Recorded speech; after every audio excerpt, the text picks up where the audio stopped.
ಓಂ ಶ್ರೀ ಗುರು ಬಸವಲಿಂಗಾಯ ನಮಃ. ಸರ್ವರಿಗೂ ಶರಣು ಶರಣಾರ್ಥಿ. 6ನೆಯ ಸೂತ್ರ, 2ನೇ ಅಧ್ಯಾಯ. ಪಂಚಕ್ಲೇಶಗಳಲ್ಲಿ 2ನೇದಾದಂತಹ ಅಸ್ಮಿತ, ಅದರ ಬಗ್ಗೆ ಈ ಸೂತ್ರದಲ್ಲಿ ವ್ಯಾಖ್ಯಾನ ಮಾಡ್ತಾರೆ. ದೃಗ್ದರ್ಶನ ಶಕ್ತಿಯೋರೇಕಾತ್ಮ ಅಸ್ಮಿತ. ದೃಕ್ ಅಂದ್ರೆ ಕಣ್ಣು. ಕಣ್ಣಿನಿಂದ ಏನನ್ನ ನೋಡ್ತದೋ ಮನಸ್ಸು ಅದನ್ನು ಬಯಸುತ್ತೆ, ಅಥವಾ ಅದೇ ಆಕಾರ ಆಗುತ್ತೆ.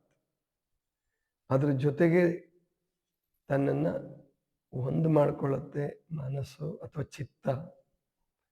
ಅದಕ್ಕೆ ಅಸ್ಮಿತ ಅಂತ ಹೇಳ್ತಾರೆ. ದೃಗ್ದರ್ಶನ ಶಕ್ತಿಯೋರೇಕಾತ್ಮ ಅಸ್ಮಿತ ಅಂದ್ರೆ ಆತ್ಮ ಅಂತ ಇಲ್ಲಿ ಶಬ್ದ ಬಳಸಿದ್ರು ಕೂಡ ಆತ್ಮಶಕ್ತಿಯನ್ನು ಬಳಸಿಕೊಂಡು ಚಿತ್ತ ಅಥವಾ ಮನಸ್ಸು ಆರೋಪವನ್ನು ತಾಳುತ್ತೆ. ಉದಾಹರಣೆಗೆ, ನೀವೇನೋ ಒಂದು ವಸ್ತು ನೋಡ್ತೀರ, ಒಳ್ಳೆ ಹೊಳೆಯುವ ವಸ್ತು, ರತ್ನ, ಮುತ್ತು, ರತ್ನ, ಬಂಗಾರ, ಅದರ ಆಕಾರವೇ ಆಗ್ಬಿಡುತ್ತೆ ಮನಸ್ಸು. ಮೊದಲು ಪಡೆಯೋದಕ್ಕಿಂತ ಮುಂಚೆ ಅದು ಈಗಾಗಲೇ ನಿಮಗೆ ಗೊತ್ತಿದೆ. ವಿಕಲ್ಪದಲ್ಲಿ ಹೆಚ್ಚು ಕಡಿಮೆ ಅದನ್ನ ತಿಳ್ಕೊಂಡಿರ್ತೀರ. ವಿಕಲ್ಪ ಅಂದ್ರೆ ಕನಸುಗಳನ್ನು ಕಟ್ಟೋದು, ಹಗಲು ಕನಸನ್ನು ಕಟ್ಟೋದು, ಕಲ್ಪಿಸಿಕೊಳ್ಳೋದು. ಅದೊಂದು ಶಕ್ತಿ ಇದೆ ಮನಸ್ಸಿಗೆ, ಚಿತ್ತಕ್ಕೆ ಆ ಶಕ್ತಿ ಇದೆ. ಇದರಿಂದ ಏನಾಗತ್ತಪ್ಪ ಅಂತಂದ್ರೆ, ಆತ್ಮಾಕಾರವಾಗಬೇಕಾಗಿದ್ದ ಮನಸ್ಸು ಹೊನ್ನು, ಮಣ್ಣು, ಅಧಿಕಾರ ಮತ್ತು ಹೆಣ್ಣಿನ ಬಯಕೆ ಗಂಡಿಗೆ, ಗಂಡಿನ ಬಯಕೆ ಹೆಣ್ಣಿಗೆ ಉಂಟಾದಾಗ ಆ ರೂಪವನ್ನೇ ತಾಳುತ್ತೆ ಮನಸ್ಸು. ಕಲ್ಪಿಸ್ಕೊಳ್ಳೋದಲ್ಲ, ಸಂಪೂರ್ಣವಾಗಿ ಆ ಚಿತ್ರ ನಿಮ್ಮೊಳಗಡೆ ನಿಂತು ಬಿಡುತ್ತೆ. ಅದು ಎಷ್ಟೋ ತನಕ ಮುಂದಕ್ಕೆ ಹೋಗುತ್ತೆ ಅಂದರೆ, ಭ್ರಾಂತಿಯನ್ನು ಉಂಟು ಮಾಡಿ ಶಬ್ದ ಕೇಳಿಸ್ದಂಗೆ ಆಗೋದು, ರೂಪ ಕಾಣಿಸ್ದಂಗೆ ಆಗೋದು, ಮತ್ತು ಕನಸು ಮನಸ್ಸಿನಲ್ಲೆಲ್ಲ ಕಾಡೋದು. ಮತ್ತು ಈಗಿನ ಸಿನಿಮಾಗಳು ಅದನ್ನೇ ಕಲಿಸ್ತದವಲ್ಲ, ಗೊತ್ತಾಯ್ತಲ್ಲ. ಸಿನಿಮಾಗಳಲ್ಲಿ ನಿಮಗೆ ಕಷ್ಟಕ್ಕೆ ಈಡು ಮಾಡ್ತಕ್ಕಂಥದ್ದು ಏನೇನು ಬೇಕೋ ಅದನ್ನೆಲ್ಲ ಮಾಡ್ತಾ ಇದ್ದಾರೆ. ಕ್ಲೇಶ ಅಂದರೆ ಕಷ್ಟ. ಅಸ್ಮಿತ ಅಂದ್ರೆ ಅದೇನೆ. ಅಸ್ಮಿತ ಅಂದ್ರೆ ನೋಡಿದ ವಸ್ತುವಿನ ಆಕಾರ ತಾಳ್ಬಿಡೋದು ಮನಸ್ಸು. ಅದ್ರ ಬಗ್ಗೆ ರಾಗ, ಅದು ಸಿಗದೇ ಇದ್ರೆ ದ್ವೇಷ, ಅಥವಾ ಅದಕ್ಕೆ ಅಡ್ಡಿ ಉಂಟು ಬಳಸಿದವರಿಗೆ ದ್ವೇಷ. ಅದೇ ಅರಿಷಡ್ ವರ್ಗಗಳಲ್ಲಿರೋದು ಅದನ್ನೇ. ಕಾಮ, ಕ್ರೋಧ, ಲೋಭ, ಮೋಹ, ಮದ, ಮತ್ಸರ. ಅದು ಹೆಚ್ಚು ಕಡಿಮೆ ಅದೇ ಲಕ್ಷಣವನ್ನು ಹೋಲುತ್ತೆ. ಕಣ್ಣಿನಿಂದ ನೋಡಿ ಕಾಮಿಸೋದು, ಅದು ಸಿಗದೇ ಇದ್ದರೆ ಸಿಟ್ಟು ಮಾಡ್ಕೊಳ್ಳೋದು, ಕ್ರೋಧ ಮಾಡೋದು. ಅದು ಸಿಕ್ತಪ್ಪ ಅಂದರೆ ಅತಿಯಾಗಿ ಬೇಕು ಅಂತ ಬಯಸೋದು. ಮೋಹ ಅಂದರೆ ಅದನ್ನು ಬಿಟ್ಟು ಅಗಲಲಾರೆ, ಜೀವ ಹೋದ್ರೂ ಪರವಾಗಿಲ್ಲ ಅದನ್ನು ಬಿಡಲಾರೆ. ಅದೊಂದು ಸಿನಿಮಾನೇ ಬಂದಿತ್ತಲ್ಲ, ನೀವು ಬಹಳ ವರ್ಷದ ಹಿಂದೆ, ನಾನು ನಿನ್ನ ಬಿಡಲಾರೆ ಅಂತೇಳಿ ಒಂದು ಸಿನಿಮಾ ಕೂಡ ಬಂದಿತ್ತು. ಅಂದರೆ ಇಂತಹ ವಾತಾವರಣವನ್ನು ಉಂಟು ಮಾಡಿ ಇಂಥದ್ದನ್ನೆಲ್ಲ ಬೆಳೆಸಿ ಬೆಳೆಸಿ ಬೆಳೆಸಿ ಯಾವುದನ್ನು ಮಾಡಬಾರದು ಅಂತ ಹೇಳ್ಕೊಡ್ಬೇಕಾಗಿತ್ತೋ ಸಣ್ಣ ಮಕ್ಕಳಿಗಾಗಲಿ ಯುವಕರಿಗಾಗಲಿ, ನಿನ್ನ ಮನಸ್ಸು ದೇವರ ಕಡೆಗೆ ಹರಿಲಿ. ಅದಕ್ಕೆ ದೇವತಾ ಮೂರ್ತಿಗಳನ್ನು ಅಥವಾ ಬಸವಣ್ಣವ್ರ ಲಿಂಗ ಕೊಟ್ಟಿದ್ದು, ಇಷ್ಟಲಿಂಗ ಕೊಟ್ಟಿದ್ದು ಏನಕ್ಕಪ್ಪ ಅಂದರೆ, ಕಣ್ಣು ಇಷ್ಟಲಿಂಗವನ್ನು ನೋಡೋದು, ಚಿತ್ತ ಆ ಆಕಾರವನ್ನು ತಾಳೋದು, ಅದೇ ಆಕಾರವನ್ನು ತಾಳೋದು, ಲಿಂಗದ ಆಕಾರವನ್ನೇ ತಾಳೋದು. ಅದೇ ಗಟ್ಟಿಗೊಂಡ್ರೆ ಮುಂದೆ ಪ್ರಾಣಲಿಂಗ ಆಗ್ತದೆ. ಕಣ್ಣಿನಲ್ಲಿ ಇಷ್ಟಲಿಂಗ, ಮನಸ್ಸಿನಲ್ಲಿ ಪ್ರಾಣಲಿಂಗ, ಚಿತ್ತದ ಆಳದಲ್ಲಿ ಇನ್ನೂ ಒಂದಿದೆ ಭಾವ, ಅದು ಭಾವಲಿಂಗ. ಇಂತಹ ರೂಪವನ್ನು ತಾಳೋದಕ್ಕೋಸ್ಕರ ಲಿಂಗವನ್ನು ಕೊಟ್ಟರು. ಅಥವಾ ಬಸವಣ್ಣವ್ರು ಬರೋಕ್ಕೆ ಮುಂಚೆ ಬೇರೆ ಬೇರೆ ಅನೇಕ ದೇವತೆಗಳನ್ನು ಮುಂದಿಟ್ಟರು. ಆದರೆ ದೇವತೆಗಳ ಹೆಸರಿನಲ್ಲಿ ಜಾತಿ ನಿರ್ಮಾಣ ಅದು, ಜಗಳಗಳ ನಿರ್ಮಾಣ ಅದು, ಗುಡಿಗಳನ್ನು ಕಟ್ಟೋದು, ಜೊತೆಗೆ ಬಲಿ, ತುಂಬ ಬಲಿ ನಡೀತಿತ್ತು ಅವಾಗ. ಈಗಲೂ ಬ್ಯಾಟಿ ಅಂತ ಮಾಡ್ತಿರ್ತಾರೆ, ಆಗ ಬಲಿ ಬಹಳ ನಡೀತಿತ್ತು. ಇಂಥದ್ದೆಲ್ಲ ಆಗಬಾರ್ದು ಅಂತ ತಿಳ್ಕೊಂಡು ಭೇದವನ್ನು ಅಳಿಸೋಕ್ಕೋಸ್ಕರ ಲಿಂಗವನ್ನು ಕೊಟ್ಟರು. ಆ ಲಿಂಗವನ್ನು ಕಣ್ಣು ನೋಡಬೇಕು, ಆ ಕಣ್ಣು ನೋಡಿದ ಲಿಂಗ ಆಕಾರವೇ ಚಿತ್ತ ತಾಳಬೇಕು ಅಂತಕ್ಕಂಥದ್ದನ್ನು ಅಂತಕ್ಕಂಥ ಉದ್ದೇಶಕ್ಕೋಸ್ಕರವಾಗಿ ಅದನ್ನು ಕೊಟ್ಟಂತಹದ್ದು. ಆದರೆ ಇವತ್ತು ಲಿಂಗದ ಬಗ್ಗೆ ಪ್ರಸಾರ ಮಾಡೋದಕ್ಕೆ ಎಷ್ಟು ಜನ ಸಿದ್ಧವಾಗಿದ್ದಾರೆ? ಒಂದು ವೇಳೆ ಪ್ರಸಾರ ಮಾಡೋಕ್ಕೆ ಕೆಲವರು ಸಿದ್ಧವಾಗಿದ್ದರು, ಕೇಳೋದಕ್ಕೆ ಎಷ್ಟು ಜನ ಸಿದ್ಧವಾಗಿದ್ದಾರೆ? ಕೇಳಿದ್ದನ್ನು ಅದೇ ಆಕಾರ ತಾಳಬೇಕು ನಮ್ಮ ಮನಸ್ಸು ಅಂತ ಬಯಸೋರು ಎಷ್ಟು ಜನ ಇದ್ದಾರೆ? ಯಾಕೆ ಅಂದರೆ ತಾಯಿಯ ಗರ್ಭದಲ್ಲಿದ್ದಾಗಲೇ ಮಗುವಿಗೆ ಸಿನಿಮಾ, ಮೊಬೈಲ್ ಮತ್ತು ಇತರೆ ಮನಸ್ಸನ್ನು ಕೆಡಿಸುವಂತಹ ಅಥವಾ ಮನಸ್ಸನ್ನು ತಪ್ಪು ದಾರಿಗೆ ಒಯ್ಯುವಂತಹ ಎಷ್ಟೋ ಆಕಾರಗಳು ಆ ತಾಯಿಯ ಮನಸ್ಸಿನಲ್ಲೂ ಇರ್ತವೆ. ಅದರಿಂದ ಆ ಮಗುವಿನ ಮನಸ್ಸಿಗೂ ಬರ್ತದೆ.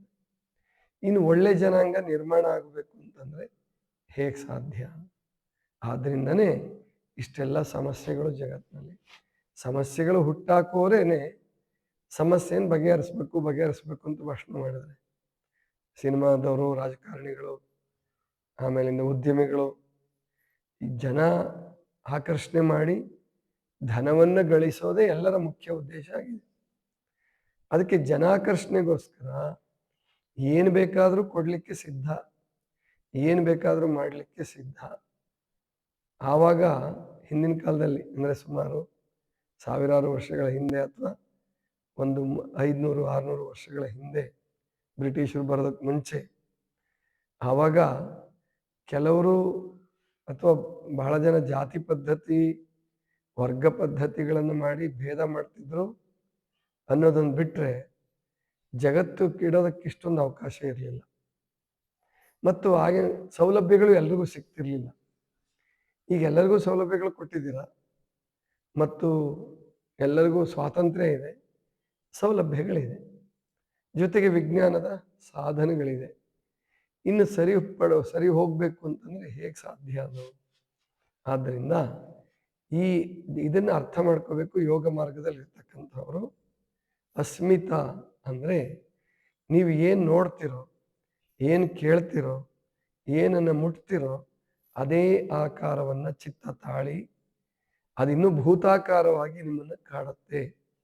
ಇವತ್ತು ಮಾನಸಿಕ ಸಮಸ್ಯೆಗಳಾಗ್ತಿರೋದು, ನಿದ್ದೆ ಬರದೇ ಇರ್ತಕ್ಕಂಥದ್ದು, ಆಮೇಲೆ ಹೊಡೆದಾಟಗಳು, ಬಡದಾಟಗಳು, ಶೂಟೌಟ್ ಪ್ರಸಂಗಗಳು ಎಲ್ಲ ಯಾಕಪ್ಪ ನಡೀತಾ ಇದೆ ಅಂದರೆ ಫೀಡ್ ಮಾಡೋದು ಮನಸ್ಸಿಗೆ ಮತ್ತು ಚಿತ್ತಕ್ಕೆ ಚಲೋ ಮಾಡ್ತಾ ಇಲ್ಲ. ಕಣ್ಣಿನ ಮೂಲಕ ಕೆಡಕು, ಆಮೇಲಿಂದ ಕಿವಿಯಿಂದ ಕೆಡಕನ್ನೇ ಕೇಳೋದು, ಇನ್ನು ಓದೋದು, ಚಿಂತನೆ ಮಾಡೋದು, ಪೇಪರ್ ಓದೋದು ಮತ್ತು ಅದನ್ನು ಚಿಂತಿಸೋದು, ಇದೆಲ್ಲವೂ ಅದನ್ನೇ ಮಾಡಿ ಮತ್ತು ಒಳ್ಳೆಯವನಾಗಿರು, ನೀನು ಶಾಂತವಾಗಿರು, ನೀನು ಸಮಾಧಾನವಾಗಿರು ಅಂತಂದರೆ ಸಾಧ್ಯ ಇಲ್ಲ, ಎಂದಿಗೂ ಸಾಧ್ಯ ಇಲ್ಲ. ಆದ್ದರಿಂದ ನಿಮ್ಮ ಮನಸ್ಸು ಚೆನ್ನಾಗಿರಬೇಕು ಅಂದರೆ ಕಡ್ಡಾಯವಾಗಿ ಕೆಟ್ಟ ದೃಶ್ಯಗಳನ್ನು ನೋಡೋದನ್ನು ಬಿಡಿ, ಕೆಟ್ಟದ್ದನ್ನು ಕೇಳೋದನ್ನು ಬಿಡಿ. ಅದರಲ್ಲೂ ಕೆಲವರಂತೂ ಎಷ್ಟು ಕೆಟ್ಟ ಅಭ್ಯಾಸ ಮಾಡ್ಕೊಂಡಿದ್ದಾರೆ ಅಂದರೆ ಅವರಿಗೆ ಮೊಬೈಲ್ ಹಚ್ಕೊಂಡು ನೋಡದೆ ಹೋದ್ರೆ ನಿದ್ದೆನೇ ಬರಲ್ಲ, ಅದೇ ಕಾಡ್ತಿರುತ್ತೆ. ಆ ಮೊಬೈಲಲ್ಲಿ ಕೆಟ್ಟ ದೃಶ್ಯಗಳನ್ನು ನೋಡ್ತಾ ನಿದ್ದೆ ಹೋಗ್ತಾರೆ. ಅದು ನಿದ್ದೆ ಬರೋದು ಕಷ್ಟ, ಆಫ್ ಮಾಡಿಡೋ ತನಕ ನಿದ್ದೆ ಬರಲ್ಲ. ಆಮೇಲೆ ನಿದ್ದೆ ಬಂದರೂ ಕೂಡ ಅದೇ ಚಿತ್ರಣಗಳು ನಿದ್ದೆಯಲ್ಲಿ ಕನಸಿನಲ್ಲಿ ಬರ್ತಿರ್ತವೆ. ಅದಕ್ಕೆ ತತ್ವಜ್ಞಾನಿಗಳು, ಗುರುಗಳು ಹೇಳೋದು ಏನಪ್ಪ ಅಂತಂದರೆ, ನಿಮ್ಮನ್ನು ನೀವು ಪರಿವರ್ತಿಸ್ಕೊಳ್ಬೇಕು ಅಂದರೆ ಕುಡಿತದ ಚಟ ಬಿಡಬೇಕು ಅಥವಾ ಮತ್ತೊಂದು ಚಟ ಬಿಡಬೇಕು, ಏನಾದ್ರು ಬಿಡಬೇಕು ಅಂದರೆ ರಾತ್ರಿ ಮತ್ತು ಬೆಳಗ್ಗೆ, ರಾತ್ರಿ ಮಲಗುವಾಗ, ಬೆಳಗ್ಗೆ ಎದ್ದಾಗ ಒಂದು 10 ನಿಮಿಷ 15 ನಿಮಿಷ ನೀವು ಏನು ಆಗಬೇಕು ಅಂತ ಅಂದ್ಕೊಂಡಿದ್ದೀರಾ, ಏನು ಸಾಧಿಸ್ಬೇಕು ಅಂತ ನೀವು ಬಯಸ್ತಾ ಇದ್ದೀರಾ, ಅದನ್ನು ಚಿಂತಿಸಿ, ಅದನ್ನೇ ಧ್ಯಾನಿಸಿ. ನೀವು ಒಳ್ಳೆ ಸಾಧನೆ ಮಾಡಬೇಕಾ, ಪರೀಕ್ಷೆನಲ್ಲಿ ಚೆನ್ನಾಗಿ ಮಾರ್ಕ್ಸ್ ತಗೋಬೇಕಾ, ಚೆನ್ನಾಗಿ ಬರೀಬೇಕು ಅಂತಂದರೆ ಓದಿದ್ದೆಲ್ಲ ಆದಮೇಲೆ ಮತ್ತೆ ಇನ್ನೂ ಓದಬೇಕು ಅಂತ ಚಿಂತೆ ಮಾಡ್ತಾ ಮಲಗಬೇಡಿ. ಓದಿದ್ದೆಲ್ಲ ಆದಮೇಲೆ ಪುಸ್ತಕ ಮುಚ್ಚಿಟ್ಟು ಒಂದು 10 ನಿಮಿಷ ಆ ಪುಸ್ತಕದಲ್ಲಿ ಓದಿದ ಒಳ್ಳೆಯ ಅಂಶಗಳನ್ನು ಜ್ಞಾಪಿಸ್ಕೊಳ್ಳಿ. ಪ್ರತಿಯೊಂದು ತರಗತಿಯಲ್ಲಿ, ಪ್ರತಿಯೊಂದು ಕೋರ್ಸಲ್ಲಿ ಒಳ್ಳೆಯ ಅಂಶಗಳು ಇದ್ದೇ ಇರುತ್ತೆ. ಅದನ್ನು ಹಾಗೆ ಚಿಂತಿಸಿ, ಧ್ಯಾನಿಸಿ. ಆಮೇಲೆ ಏನೂ ಬೇಡ, ಮಲಗೋ ಹೊತ್ತಿಗೆ ಮನಸ್ಸಿನಲ್ಲಿ ಯಾವ ರೂಪಗಳನ್ನು ಇಟ್ಕೊಳ್ಳೋದು ಬೇಡ. ಅದನ್ನು ತೆಗೆದು ಹಾಕ್ಬಿಟ್ಟು ನೀವು ಮಲ್ಕೊಂಡ್ರಿ ಅಂತಂದರೆ ನಿಮಗೆ ಚೆನ್ನಾಗಿ ನಿದ್ದೆ ಬರುತ್ತೆ. ಅದು ಬಿಟ್ಬಿಟ್ಟು ಚಿಂತೆ ಮಾಡ್ತಾನೆ ಅಥವಾ ಟೆನ್ಷನ್ನಲ್ಲೇ ಅಥವಾ ಮೊಬೈಲ್ ನೋಡ್ತಾ ಮಲ್ಕೊಂಡ್ರೆ ನಿಮಗೆ, ಅಂದರೆ ಹಿಂದೆ ಆ ಅಭ್ಯಾಸ ಮಾಡಿದರೆ, ಈಗ ಬಂದ್ ಮಾಡಿಟ್ರು ಎಲ್ಲ ಕೆಟ್ಟ ಮೇಲೆ ಬಂದ್ ಮಾಡಿಟ್ರು ನಿದ್ದೆ ಬರಲ್ಲ. ಇನ್ನು ಮಾತ್ರೆಗೆ ಅಡಿಕ್ಷನ್ ಆಗಿದ್ರೆ, ಮಾತ್ರೆಗೆ ನಾವು ಹೊಂದ್ಕೊಂಡಿತ್ತು ಅಂದರೆ ಶರೀರ, ಆವಾಗಲೂ ಕೂಡ ಮಾತ್ರೆ ಬಿಟ್ಟರೆ ಅಥವಾ ಕೆಲವು ಸಾರಿ ಮಾತ್ರೆ ತಗೊಂಡ್ರೂ ನಿದ್ದೆ ಬರಲ್ಲ. ಅದಕ್ಕೆ ಸಾಧ್ಯವಾದಷ್ಟು ನಮ್ಮ ಗುರಿ ಏನಪ್ಪ ಅಂದರೆ, ಯಾವುದರ ಸಹಾಯ ತಗೊಳ್ಳಾರ್ದೆ ನಿಮ್ಮ ಒಳಗಿನ ಇಚ್ಛಾಶಕ್ತಿಯನ್ನು, ವಿಲ್ ಪವರ್, ಅದನ್ನು ಜಾಗೃತಿ ಮಾಡಿಕೊಂಡು ನಿಮ್ಮನ್ನು ನೀವು ಪರಿವರ್ತಿಸಿಕೊಳ್ಳುವ ಪ್ರಯತ್ನವನ್ನು ಮಾಡಿ. ಆಗ ಮಾತ್ರ ಈ ಅಸ್ಮಿತಾ ಅನ್ನುವ ಕ್ಲೇಶದಿಂದ ಬಿಡುಗಡೆ ಆಗಕ್ಕೆ ಸಾಧ್ಯ. ಮತ್ತು ನೀವು ಒಳ್ಳೆಯದನ್ನು ಏನು ಆಗಬೇಕು ಅಂತ ಬಯಸ್ತೀರ, ನಿಮ್ಮ ಗುರುವಿನ ಬಗ್ಗೆ, ಅಥವಾ ರಾಷ್ಟ್ರಪ್ರೇಮಿಗಳಾಗಿದ್ದರೆ ರಾಷ್ಟ್ರಭಕ್ತರ ಬಗ್ಗೆ, ನೀವೇನಾದರೂ ಸಾಹಿತಿಗಳಾಗಬೇಕು ಅಂತಂದರೆ, ಕವಿಗಳಾಗಬೇಕು ಅಂತಿದ್ರೆ ಅದ್ರ ಬಗ್ಗೆ, ಸಂಗೀತಗಾರರಾಗಬೇಕು ಅಂತಿದ್ರೆ ಅದ್ರ ಬಗ್ಗೆ ಚಿಂತಿಸಿ, ಅದ್ರ ಬಗ್ಗೆನೇ ಧ್ಯಾನ ಮಾಡಿ, ಬೇರೆದೆಲ್ಲ ನೋಡಕ್ಕೆ ಹೋಗಬೇಡಿ. ಆವಾಗ ನಿಮಗೆ ಆ ಶಕ್ತಿ ಬರ್ತದೆ. ಚಿತ್ತಕ್ಕೊಂದು ಶಕ್ತಿಗಿದೆ, ಪರಮಾತ್ಮ ಕೊಟ್ಟಿದ್ದಾರೆ. ಅಸ್ಮಿತದು, ಅಭಿನಿವೇಶದ್ದು, ಇದನ್ನು ಒಳ್ಳೆಯದಕ್ಕೂ ನೀವು ಬಳಸ್ಬೋದು. ಕ್ಲೇಶಗಳು ಹಂಗೆ ಇದಾವೆ, ಅವು ಕೂಡ ಅಷ್ಟೇ. ನೀವು ಒಳ್ಳೆಯದನ್ನೇ ಧ್ಯಾನಿಸ್ತಾ ಇದ್ದರೆ ಅಸ್ಮಿತ ನಿಮಗೆ ಸಹಾಯ ಮಾಡುತ್ತೆ. ಆಮೇಲೆ ಒಳ್ಳೆಯದನ್ನು ಬಿಡೋದಿಲ್ಲ. ಎಷ್ಟೇ ಕಷ್ಟ ಆಗಲಿ, ಎಂಥ ಪ್ರಸಂಗನೇ ಬರಲಿ, ನಾನು ಸಾಧನೆ ಮಾಡಲಾರ್ದೆ ಬಿಡಲ್ಲ ಅನ್ನುವಂಥ ಕೊನೆಯದು ಅಭಿನಿವೇಶ, ಅದು ಗಟ್ಟಿಯಾಗಿ ಅಂಟ್ಕೊಳ್ಳೋದು, ಅದನ್ನು ನಾವು ಮಾಡಬೇಕು. ಮೊದಲು ನಮ್ಮ ಗುರಿ ನಿರ್ಧಾರ ಆಗಬೇಕು. ನಮ್ಮ ನಡೆನುಡಿ ಮೊದಲು ತಿದ್ದುಕೊಳ್ಬೇಕು. ತಿದ್ದುಕೊಂಡು ಚಿತ್ತಕ್ಕೆ ನಾವು ಹೇಳಿದರೆ ಖಂಡಿತವಾಗಿಯೂ ನಾವು ಅದನ್ನು ಸಾಧಿಸಬಹುದು. ಅವಿದ್ಯೆ, ಅಸ್ಮಿತಾ, ರಾಗದ್ವೇಷಗಳೇನಿದಾವಲ್ಲ, ಅಭಿನಿವೇಶಗಳು, ಅದನ್ನು ಸರಿಯಾದ ಮಾರ್ಗದಲ್ಲಿ ನಾವು ಆ ಚಾನಲನ್ನು ಸರಿಪಡಿಸಿದ್ರೆ, ಸರಿಯಾದ ಮಾರ್ಗದ ಕಡೆಗೆ ಹರಿಸಿದರೆ, ಅವು ನಮಗೆ ತೊಂದರೆ ಮಾಡೋದ್ರ ಬದಲು ಉಪಕಾರವನ್ನೇ ಮಾಡ್ತವೆ ಅಂತ ಒಂದು ವಿಶೇಷವಾದಂಥ ಸಂಯೋಜನೆಯನ್ನು ಪರಮಾತ್ಮ ನಮ್ಮೊಳಗಡೆ ಇಟ್ಟಿದ್ದಾನೆ. ಆದರೆ ನಮ್ಮ ಗುರಿ ಮತ್ತು ನಡೆಯುವ ದಾರಿ, ಅದನ್ನು ಸರಿಯಾಗಿ ನಿರ್ಧರಿಸ್ಕೊಳ್ಬೇಕು.